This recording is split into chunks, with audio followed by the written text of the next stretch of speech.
Welcome back to One Comic Book a Day, where we're covering Action Comics 134, Super Cowboy, which is not about Superman being a cowboy all that much. It's not like a really fun Western story, though it does take place in the West. It's actually a mystery story. It takes about half the comic to get to the mystery, and like I said, and this is all old hat at this point, I do like Superman stories that spend like half the story building up the threat. The problem is it's a mystery story, and once again, old hat. Mystery stories don't have much time in one issue of 14 pages, so you kind of have to get to that mystery right off the top to have any time to actually tell a mystery story. And because of that, it utterly falls flat on its face. Perry White's old friend who runs the Pioneer Weekly, wherever the hell in the West they're going to, has been injured. There's some mysterious stuff happening there, so he's going to have to go out there and run it, and Lois and Clark are coming with him.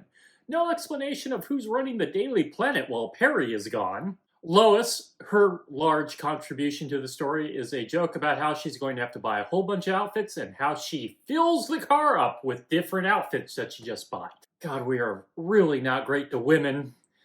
Progressively so. So they get there, and the problem is the Pioneer Weekly was reporting on these cattle hustlers, and whoever's behind it basically attacked the Pioneer Weekly. Superman shows up, and no one asks any questions about why Superman has shown up out of the blue to this western town. By the way, the West was essentially dead by 1910. Yeah, there were still some western towns, but I feel like it would be a little more progressive than it is at the moment in 1949.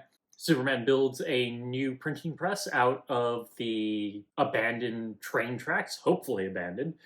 Man, that's really impressive. I didn't realize that all you needed was just metal. You'd think there would be some other components he needs too for a printing press, like, ink. But because we're now really rushing through the mystery, they all go and interview a specific person. Now, the story really leans into this red herring with a cattleman by the name of Dunhill. He seems like the most likely of all suspects because he has cattle, but the only other person we really see get interviewed is a blacksmith, and it turns out he's the one behind it because, well, there's no other suspects. It's either going to be really obvious, or if they wanted to go for a twist, it can only be the blacksmith because we haven't met anyone else. Or they can really just go with it and just be someone who's never been seen or mentioned before, which honestly may have been a little more impressive.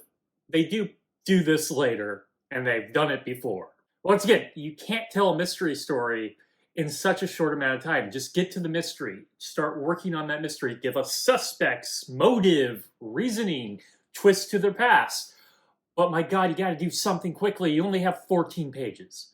And Superman easily takes down the blacksmith. So it's not much about being a super cowboy. It's more about being an okay journalist. Yeah, I'm going to end it there with Super Cowboy. He's just kind of an okay journalist. In fact, they didn't do any investigation. They just essentially wait around and hold a stakeout. That is it from Action Comics 134, Super Cowboy. If you enjoyed this video, please like and subscribe. Hit the bell icon to get notifications when new videos up. I do this Monday through Friday, but Fridays is Bat Friday, where I cover a Batman story in either Detective Comics or Batman. And until next time, let's ponder the question, whatever did happen to the Man of Tomorrow. And seriously, who was running the Daily Planet while Perry was out? Okay, have a great day.